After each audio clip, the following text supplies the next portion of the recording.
good afternoon, everyone, and thank you so much for joining us today. This is really going to be the first in a series of 3 webinars that we are going to do about search engine optimization. And today's webinar is really about the strategic component of it, and really the more ongoing, the more strategic your SEO effort, really the better you are going to rank in search engines. And so I am joined today by 3 of my staff here at corecubed, my managing directors, Amy Selly and Marissa Snook, and also Beth Ann Jackson, who is our SEO strategist. And I have everyone on mute mode. I apologize if you had some issues today. Occasionally we have glitches with GoToWebinar, and today was one of those days. So I hope no one was inconvenienced by a minor glitch at the very beginning prior to noon. So anyway, welcome, and you are all on mute mode so that we can have sort of clear audio when we present this. And we are really looking forward to the presentation today. I've actually been in marketing now for, gosh, I think 17 years, and my name is Marilee Orsini, and I'll be moderating today because I have with me 3 of our SEO and marketing experts from corecubed. So my start into the marketing world in 1998 when I founded corecubed was really a very digital world, and so I've been involved in digital marketing now for all of those years. So it's sort of a combination of traditional marketing and digital marketing that is continuing to grow, and I'm continuing to learn as I grow because things do change so very, very rapidly. Amy Selly is with us today. Amy is a managing director of corecubed, and she's been in marketing agent care services since 2001, so a great background in history also.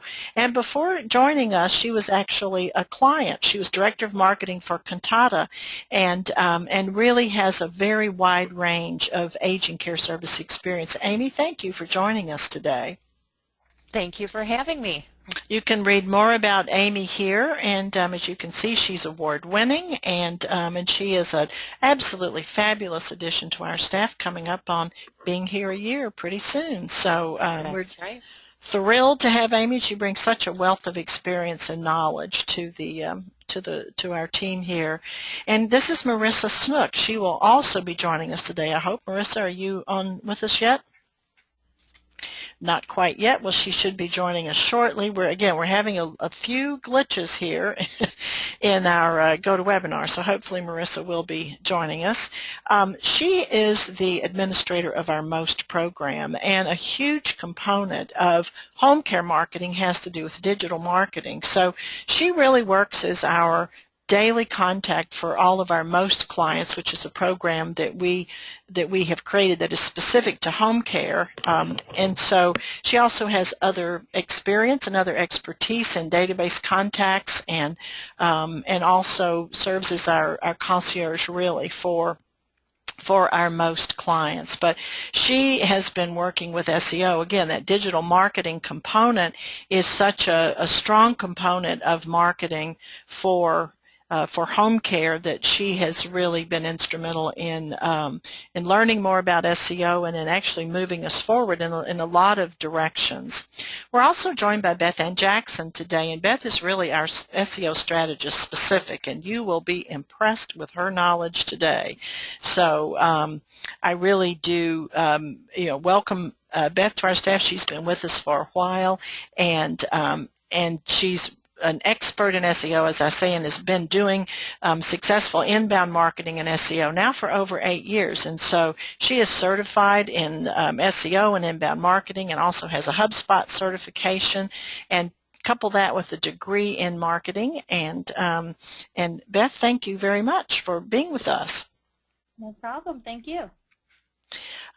Our objective for today's webinar is really to understand what constitutes SEO and also to become familiar with why and how it changes over time, and to really gain a better appreciation for the efforts that are needed to reach the top and stay there, because it is not for the faint-hearted. I will tell you that. So we're really going to talk about what is SEO, and we're talking about why it is so elusive to describe and to tell someone how to do it, because I think when you really gain a better understanding of the scope of SEO, you'll gain an understanding of the complicated and strategic effort that has to go into making SEO work. So the SEO rankings, it's really a zero-sum game.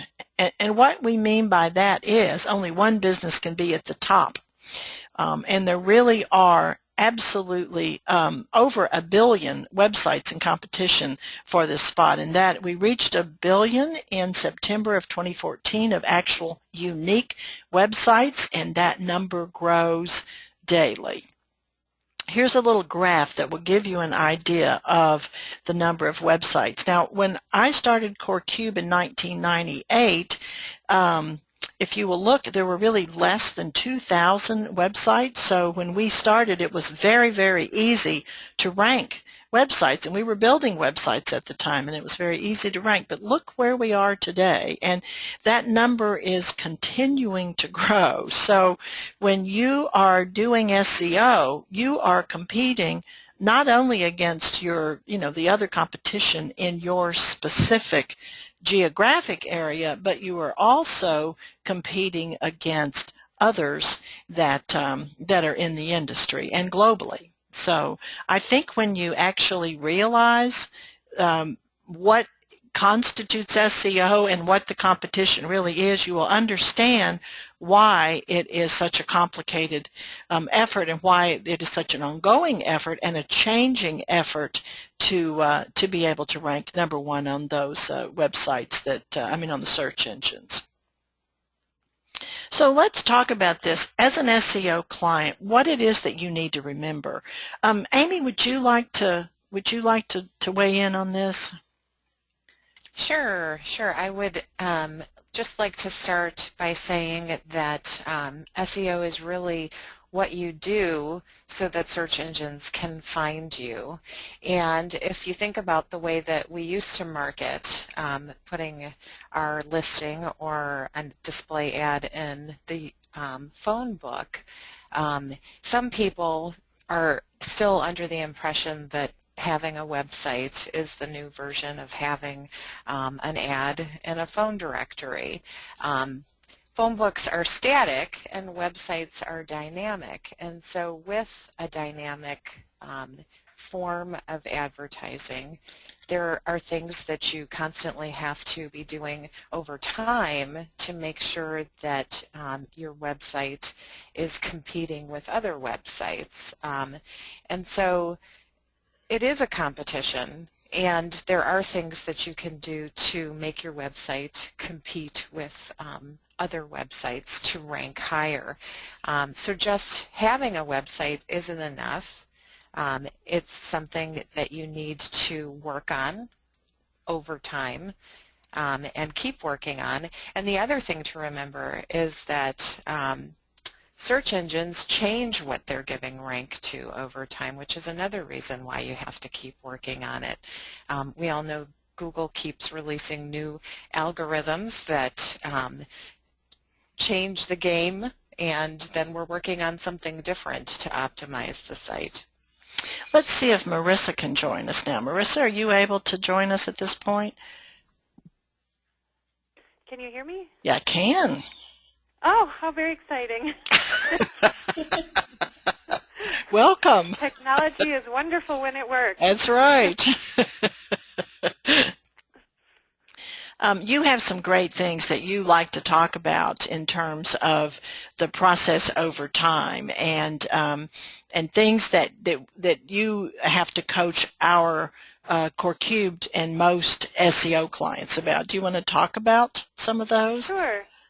I think It's easy sometimes with SEO to get bogged down in some of the statistics, so it's good to remind yourself of, what is it that you're really going for with SEO? Is it to drive hundreds and hundreds of people to your website, or is it to get calls for service, or have your service form filled out, or employment applications filled out? Obviously, it's the latter, to get more business. So if you are driving hundreds and hundreds of people to your website and they're not taking the action that you want them to, that's not good SEO practices. So to look at that, sometimes you need to take a 10,000-foot view. Step back, look at your stats on, more of a quarterly basis than every single week or every single month, and freak out if the numbers go down or up a little bit. So as long as you're doing all of the things that you need to do on a monthly basis to improve the user experience on your site, to have more backlinks brought to your site, all of the different things you need to do for SEO. If you keep plugging away at that every single month, then that's going to be what your focus should be. I would also like to mention that for SEO, one of the things that you really do need to remember is it is a cumulative effort. So whatever you do will help. As long as you're not doing things that will hurt you, whatever you do will help. And that help, even though the algorithms change, that doesn't go away. So some of the basics that you do, if you can just do a little bit on a regular basis, that is better than doing nothing. So Amy, do you want to weigh in on this slide?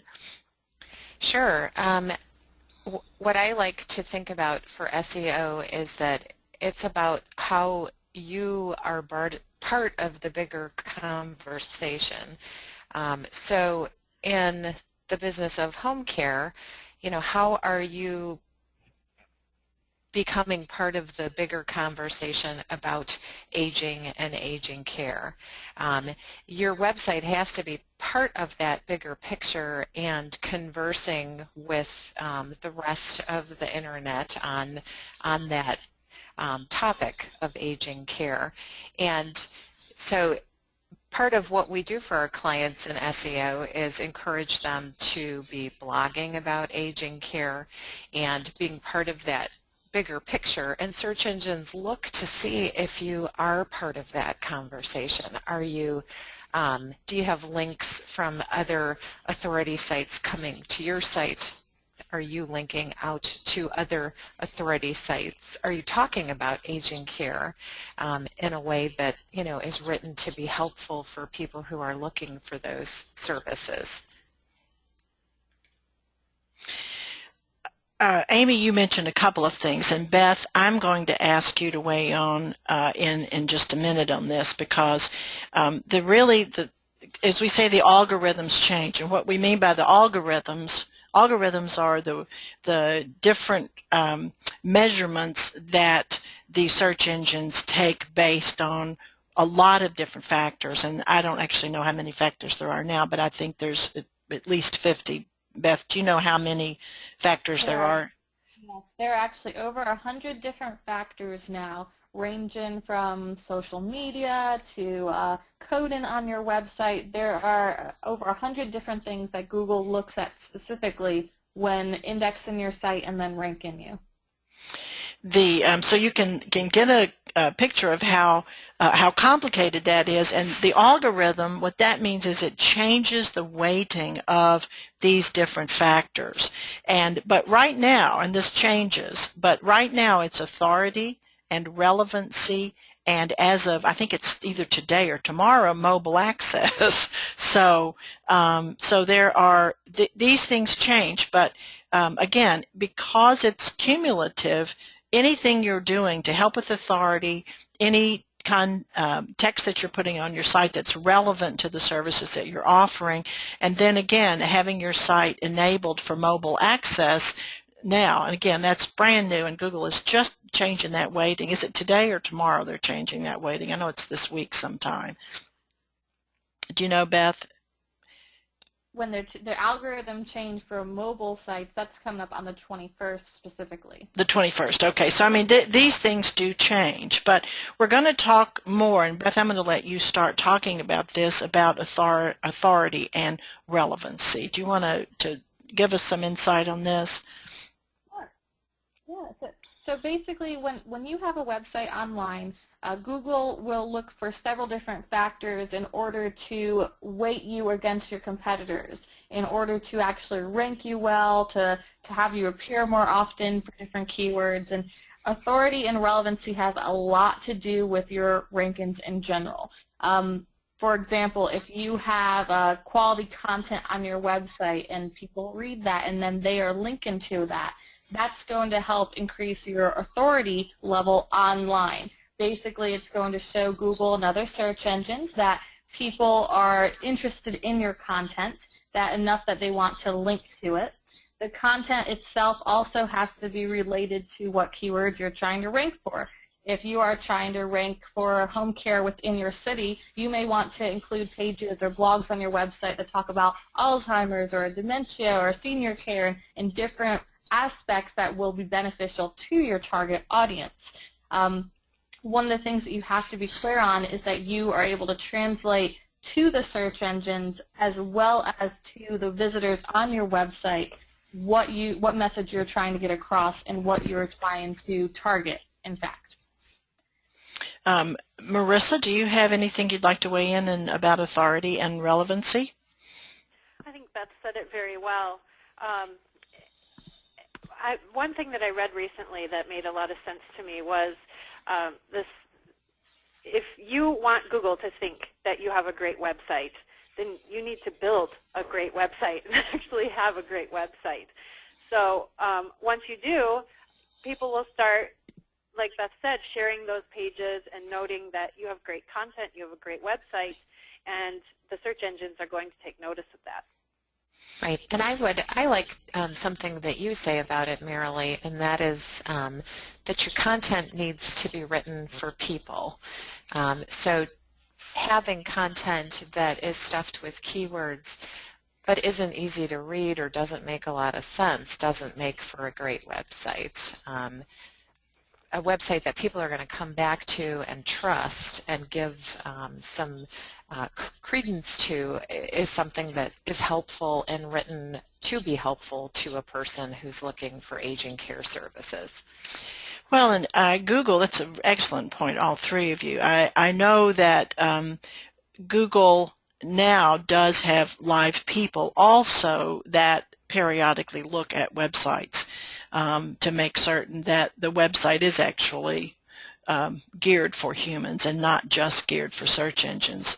I'm not going to go in or even talk about what we used to do, but there used to be a lot of tricks that were used for search engine rankings, and suffice it to say, this is, if you're using any tricks or even thinking about using tricks, don't do that. The other thing about the internet is it really is a niche market medium, and so that's where the idea of focusing on what you do comes in. So Marissa, would you like to talk about this niche market medium aspect of SEO some? Sure. If your website, and I think we kind of touched on this earlier a little bit, but if your website is very clear about what your services are, then it just gives that many more signals for Google to recognize that this is what your services are, this is what you provide, and where you provide it. If you have a ton of different services and then you have a ton of different keywords that you're trying to rank for on your website, it just dilutes the whole process and makes it harder to rank for the services that you have listed. Amy or Beth, do you want to weigh in on this at all, or has that been covered? I'd like to add, sometimes an example of that might be that you have a side service offering that's very different from your main offering. And having those keywords be very different and competing with each other on the site isn't helpful. It's just like anything in business. It's it's good to decide what it is that you do and focus on that. That competition online. You just really need to hone in on your main focus and your target goal. And, you know, basically with so many different websites out there, pretty much what we had explained a little bit earlier, you can't just have a website and then, oh, it's going to rank well and be seen well. When you target your content and you target your website and it's more specific in your niche, then you are going to allow for more people to find you. That will lead to a higher conversion rate, not just a higher number of visitors to your website.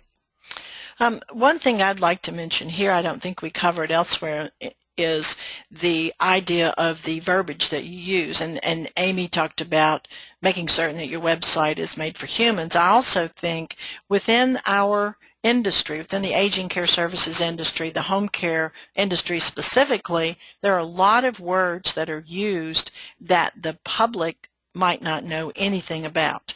So for instance, I'll use private duty.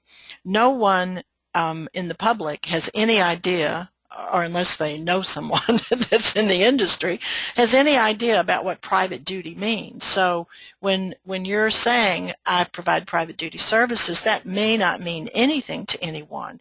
The same with in a home health agency, when someone says, you know, you have to have skilled services in order to be eligible. Well, any user of home care is going to want anyone that comes to their home to be skilled. They're not going to understand what skilled means within the industry vernacular. So you really, it is a niche market medium. It also has to be made for humans.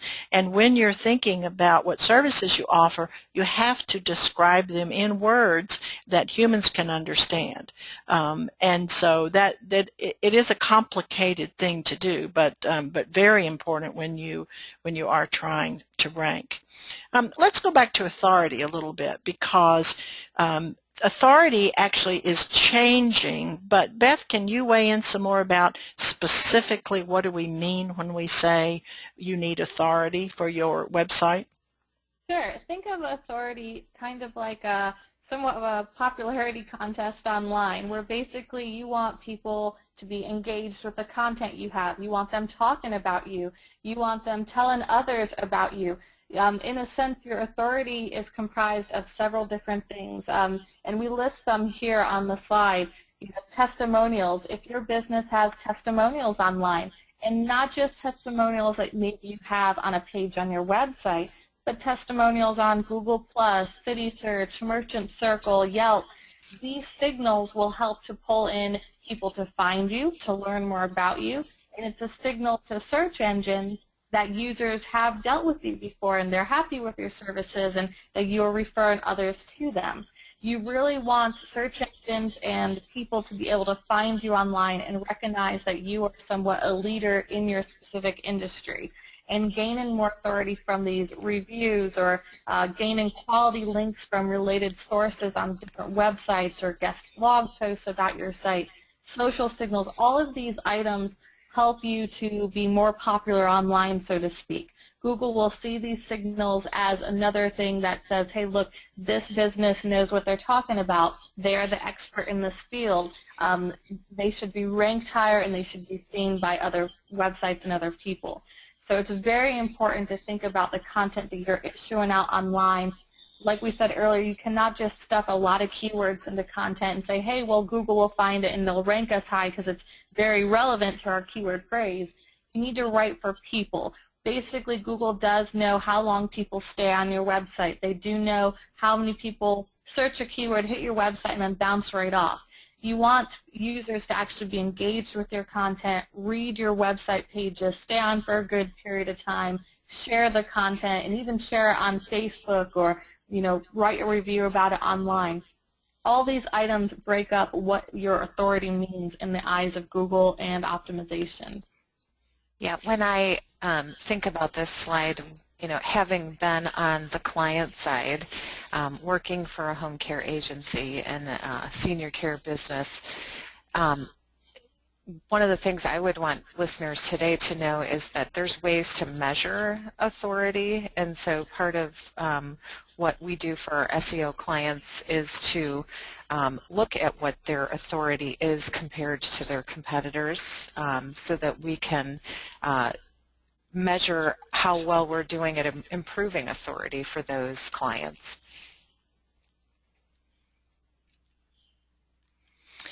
Fresh content. I know everyone who is here at this webinar today can equate fresh content with time or money, but Google loves fresh content.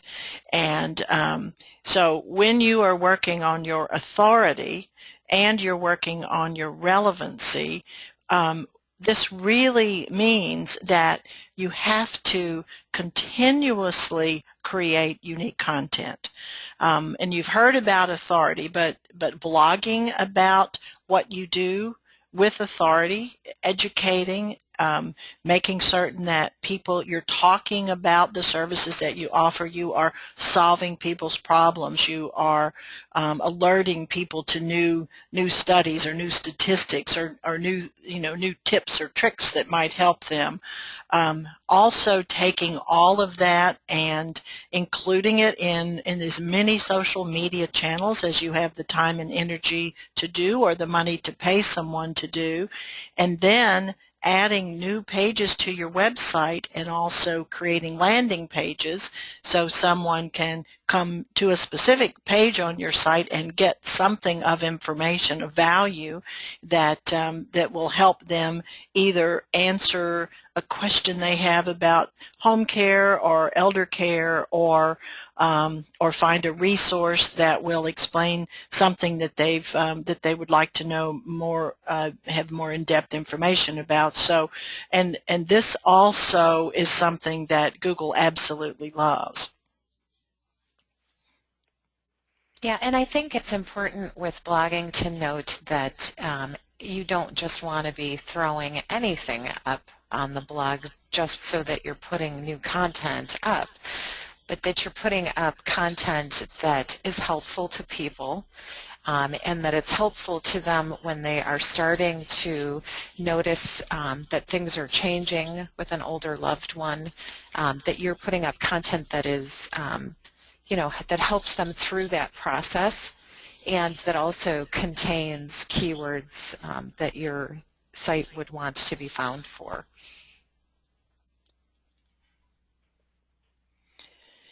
The use of video is something that is becoming more, I guess, highly ranked in the algorithm, and expanding your online presence, again, that doesn't necessarily mean more pages on your website, but it means thinking about how to communicate with your potential users of your service, maybe referrers, maybe customers themselves, but expanding that online presence as much as possible will also give you fresh content in the variety of places that you need to have fresh content, and will also help create more authority. Marissa, do you want to chat about keeping current content? Sure. I was thinking about all of the different ways you can expand that content. Just to give you a couple of concrete examples, besides people sharing the pages of your website, you can be posting articles on article sites, you can be posting onto social media, you can be sending out press releases. Those are just a couple of the ways that you can expand your content in ways other than video. Search engines, they do change, crawl. Beth, is it like every couple of weeks that Google goes through and looks for changes on the websites? That actually depends on how often you do update your website. The more that you add new content to your site, Google, as they recrawl, they will see the changes, and if they see that you are updating on a regular basis, the crawler will note to come back and recrawl your site more often. You can also set certain stats within your site depending on what type of website you have. if you want to ping or alert the search engines of new content, which will help them come back and crawl again as well. So as you keep your content current and you do update more, that benefits your SEO because then the search engine crawlers will know to come back more frequently.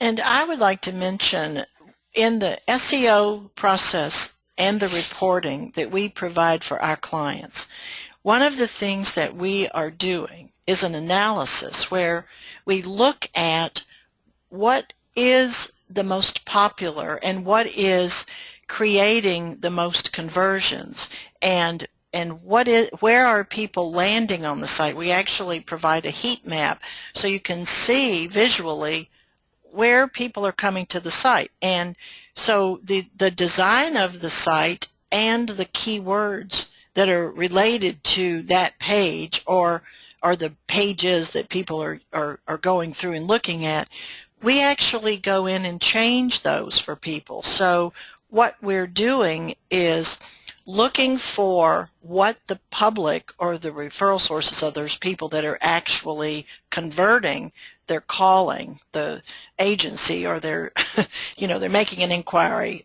What are those people actually finding helpful, and what are they doing, and what activities are they having on the site?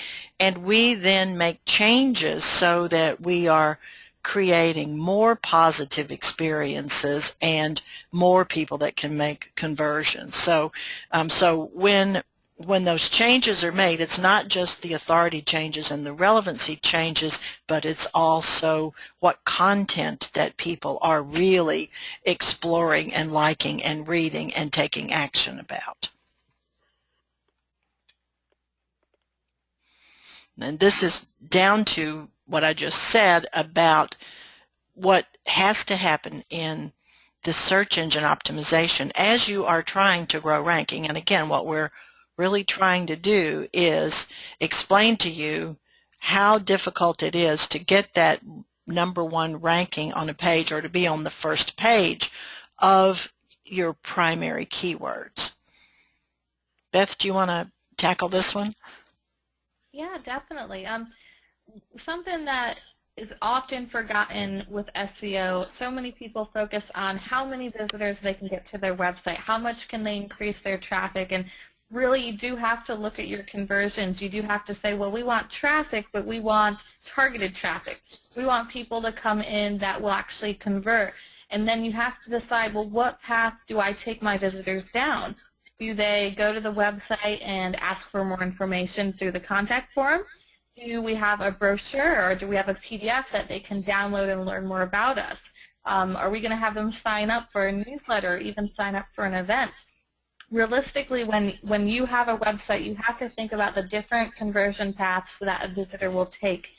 There are a few different stages to the buyer process, from when someone is just learning about you to when they're comparing you to other competitors, and then when they're really ready to make a decision. And you need different areas of your website that will speak to people within those different processes. So that's a great way to drill down your data a little bit. You really want to get in there and say, look, this is where I want a visitor to come in, and then these are the actions I want them to take. And you have to have those on your website so they can convert more highly. I think when you're looking at the data and you're analyzing it, there's two different things to keep in mind: quantitative and qualitative. Quantitative being how many people, are there more and more people coming to your website? Qualitative being the more psychology-driven of, how is it that we get these people to stay on our site longer and take the actions that we want them to take? Amy, do you have anything to add to this? I do not. We're covering it well. I think the key here is, and it will vary depending on what services you are offering and what capacity that you have. So determining what action you want your readers or your website visitors to take, and then really looking at how can you help them take that action and get that information, and that's going to help them move through your sales funnel. So you really do need to think about it. It might be a white paper, on some aspect of the latest research in Alzheimer's disease. It might be information about the differences in the models of care, and specifically how your model of care helps solve a specific problem. It might be an event that you are hosting that is presenting to a local audience, or it might be a webinar. It might be to sign up for your newsletter so that you can capture people who are interested in aging care or home care and want to know more about it on a regular basis, or not ready to purchase yet. But I think it's crucial to really think through, when you design a website, what action is it that you want people to take, and not just throw up a website that is the same as your brochure. Yes, the days of the brochure websites are dead. Yeah, and particular to healthcare and aging care, what people are looking for is to educate themselves about aging care. If they're not ready to buy immediately, then what they're doing is going through a process of educating themselves on how to make decisions, and having that kind of information along the buying path is what's important to keep them engaged with your company.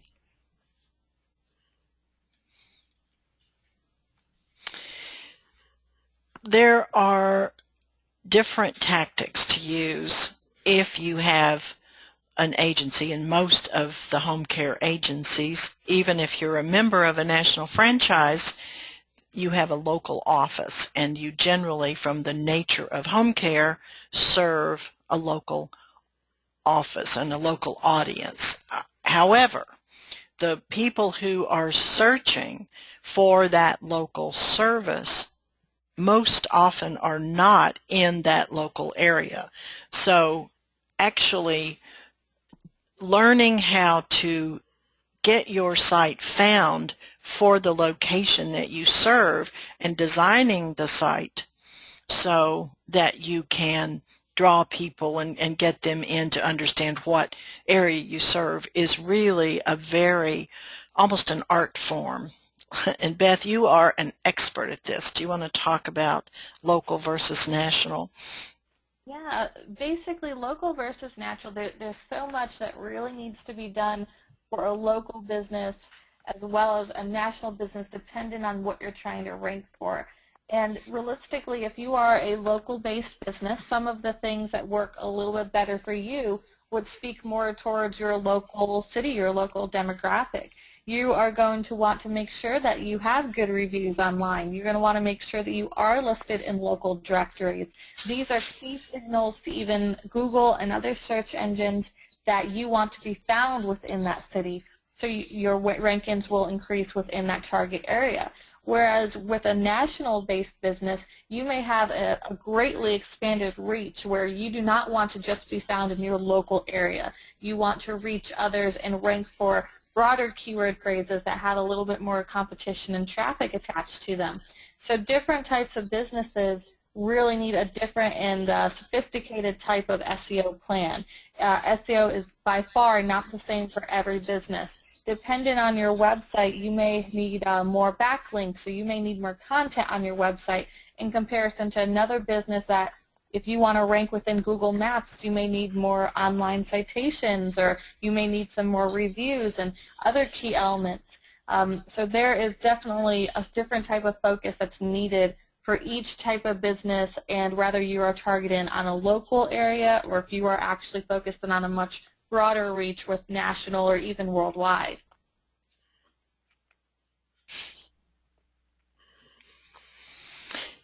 When we say the basic number one most important factor to all of this is actually your website. And in the first bullet here, a healthy website is a more likely to rank website. Marissa, what do we mean by a healthy website? Well, a healthy website is one that does not have a lot of broken links, a lot of pages that say information coming soon, a website that grows and adds fresh content, a website that rearranges some of the calls to action every now and then based on what the users are looking at, and that has a good speed. Beth, did I leave anything out?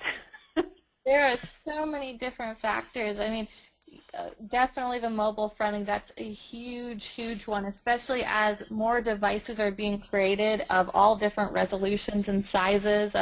Google just likes to know that your website will not contain any viruses, that it can crawl it, that people can actually go through the pages. Page speed is definitely huge.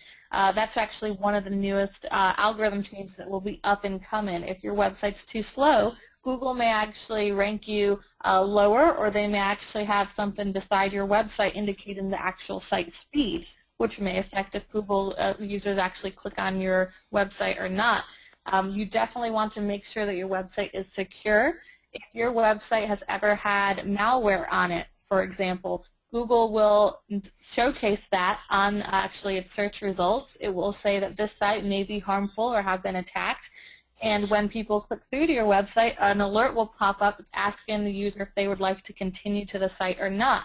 So doing a regular audit of your website, making sure that everything is in line where it will function properly, there are no viruses or errors, that is just for the overall benefit of your website being accessed online in general. And if you have a CMS, a content management type website that is like WordPress or Expression Engine or Joomla, you have to make sure that you keep up with the updates that they release. Not just the updates to the platform like WordPress, but the updates to the individual add-on elements as well. And keep that site backed up, because you never know when you might get hacked or something may get broken. And if you don't have a recent backup of your website, you could be in a lot of trouble. One of the things here that healthy text versus code ratio, there are do-it-yourself programs to create websites, and they're cheap and very easy to use. However, most of those have a lot of what's called code in them because they are making them easy for you to do. Therefore, they've got a lot of behind-the-scenes code that you don't see, and that's one of the problems with creating websites, is that the website has to be easy for the search engine to crawl through. So if there's a lot of code on it and it overrides the text, so there's not as much text because there's so much code, that is going to be a problem as well. So there's all kinds of things that go back to building a website by someone that really knows what is the current technology, and by someone that is going to not only build a website but also then offer services that will maintain that website, as Marissa said, not just the updates to WordPress or Joomla or Expression Engine, but also any plugins, functionality plugins that might be used on the site. The other thing, when Beth talked about page speed load and how important that is, that has to do specifically with where that site is hosted. So again, it's generally the cheaper, the cheaper, the worse, I guess I could say. And not that you need to spend a lot of money on it, but some of the very cheap hosting services host a whole lot of websites on one server, and those page loads sometimes get really slow because you're competing against every other website on that server. So that is that's crucial. The other thing, the malware component, there could be one email or one administrative password into your content management system that someone has created that is an easy password that the nefarious people who are out trying to hack into websites, they have specific programs that look for those, and if someone can come in to your website easily and plant malware, and you may not know it until you actually have been infected. And Beth, I think I'm right about this. If you're on one of those shared servers and someone on that server gets malware, and that might affect your site as well. It could definitely spread. That's one of the main reasons why even when you choose a hosting provider, you do need to look into what security levels they have. So this way you are not deranked, or your site doesn't have any issues caused to just having poor hosting on your website. Lots of different things to consider, and all of these things, even though they're technical things that have to do with creating and designing a website and hosting a website, every single component is important. And I think the one thing that you have to think about is this website is your window to the world. The website is the only channel that is open, other than social media, which is also open, but 24 hours a day, 365 days a year. So when someone wants to know more about your business, if it's an adult child in Hong Kong who has a mother who has fallen and needs some help in Peoria, then they're going to be accessing your website at the time that is good for them. So it really is the one mechanism that is super important to have for marketing and continuing to grow in importance. Now let's talk a little bit about user experience, because when we say the user experience has to be human-friendly and easy, what do we mean by that? Well, to me, it means that there's a natural path, so that I know where to go, I know how to get the information that I'm seeking, and that the way that the website is set up leads me down that road, you know, instead of making me work to find the information that I need. Yeah, I think that gets into the psychology of what are the questions that someone will be seeking answers to when they're looking for your website, and then making it very easy for them to find those. There's nothing more frustrating, especially in, you know, a lot of people who are looking for home care, there's a lot of emotion involved. And if they can't find what they're looking for within a very quick time frame, they're going to look for it somewhere else. Yeah, and I think it's easy to get drawn into, when you're designing a website or making changes to a website, wanting to do, you know, some of the flashier stuff, or, you know, more design than you need, and you need to really focus more on what is the natural path. Yeah, what are the questions that they're asking, and less on, you know, doing things that are cool just because they're cool. Yeah, labeling some of your pages in a very, you know, flowery language rather than just the plain and simple that somebody can really understand.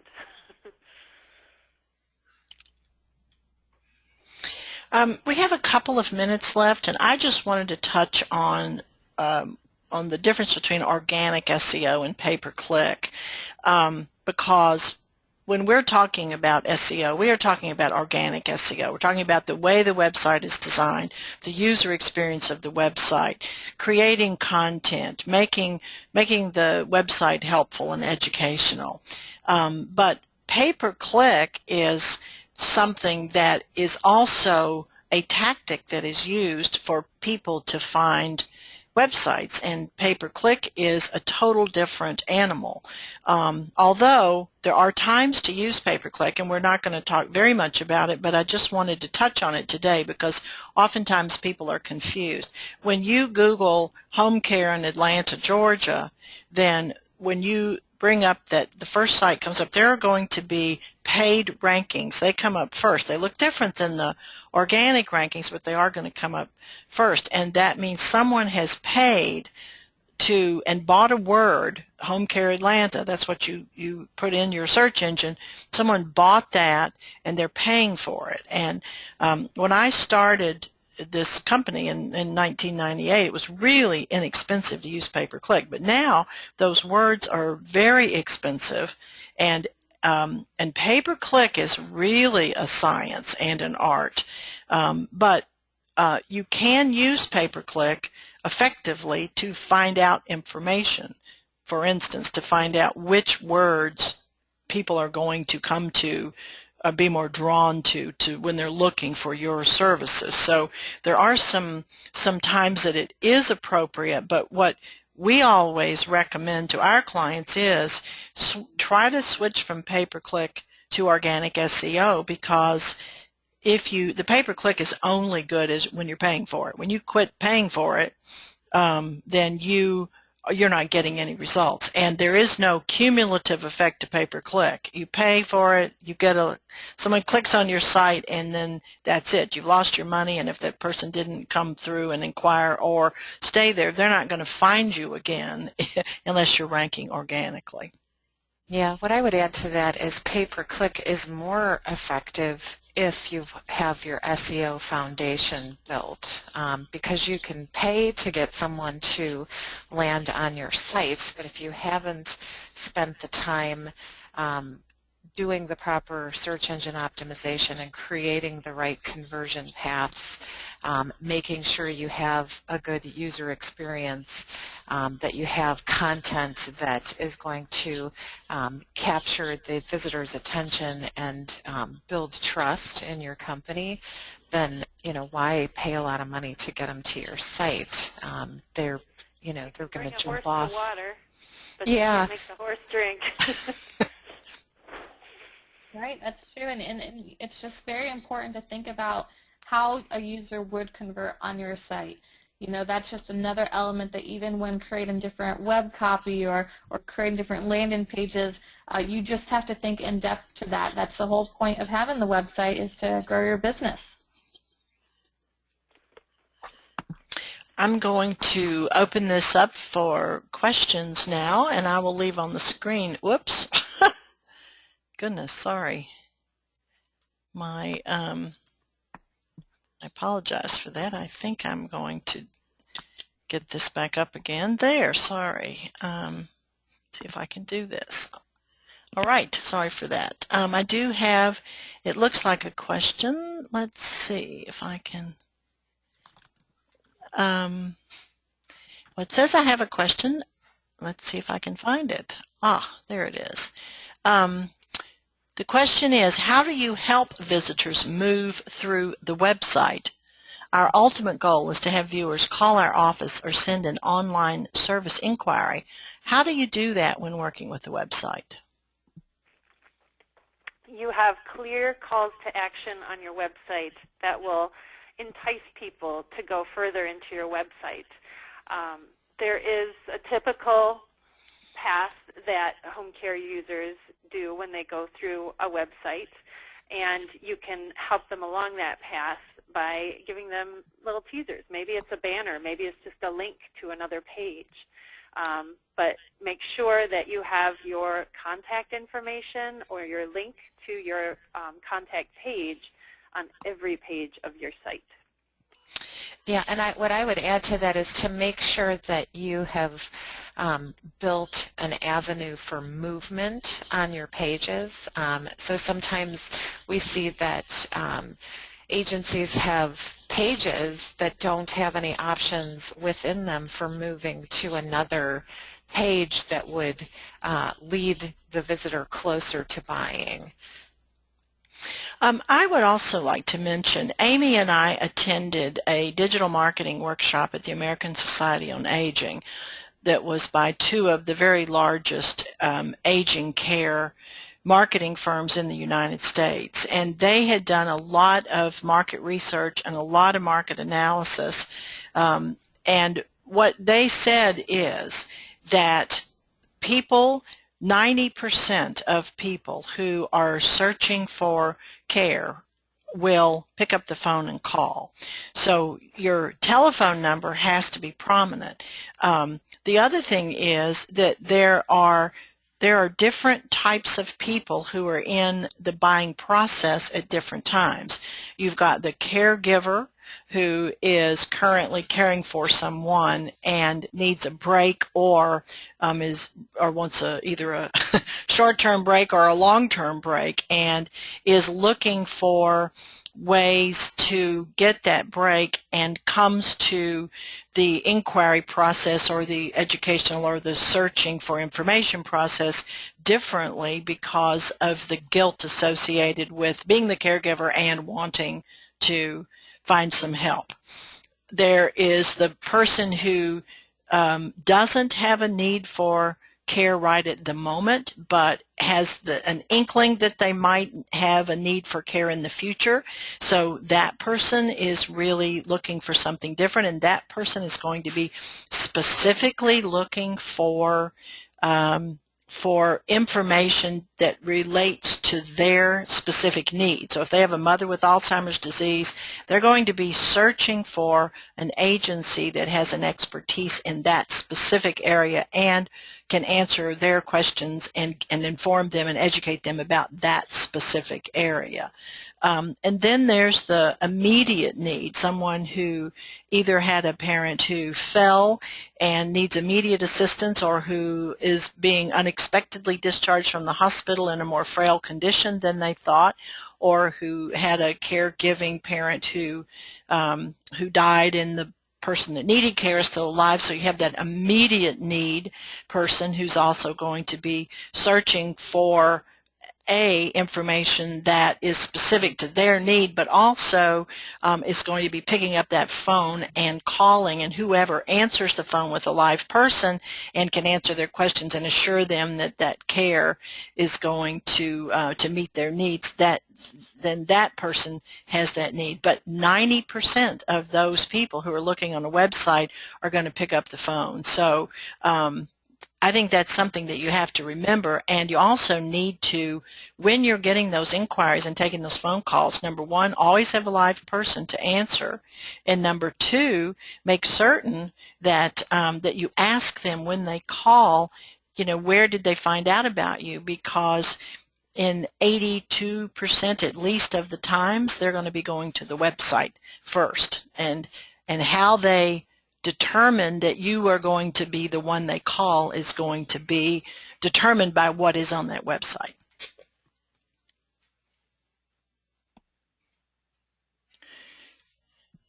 I don't see any more questions. I think that's the only one.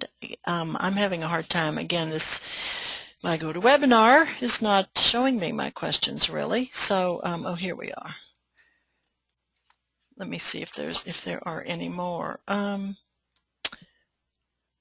do not see any more questions. Does anybody else? Again, it's not seeing me. It's letting me see that. It's just showing me. If we missed any questions that you typed in, or if you think of a question afterwards, we will have access to those questions after the webinar, and we'll get back to you by email or phone. Thank you. That's wonderful, Marissa. And thank you, Beth, and thank you, Amy, and thank you, Marissa, and thank you so much for all your focused attendance for our webinar attendees today. We do record these, and this will be posted on our corecubed website under events, and we hope that you will join us for our next two webinars.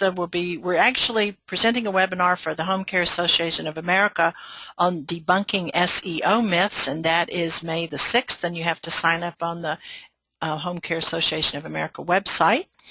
And we have information about that on the corecubed site as well. And then we are going to dive deeper into two areas of SEO, one in June and one in July. We're going to really talk about social signals and the importance of that for SEO. And then in July, we're going to go into reputation management online and how that affects your search engine optimization. So we thank you for your attendance today, and we hope you will join us for other webinars. And if you need any assistance with your SEO strategy, we of course hope you will contact us at corecubed. Thank you very much.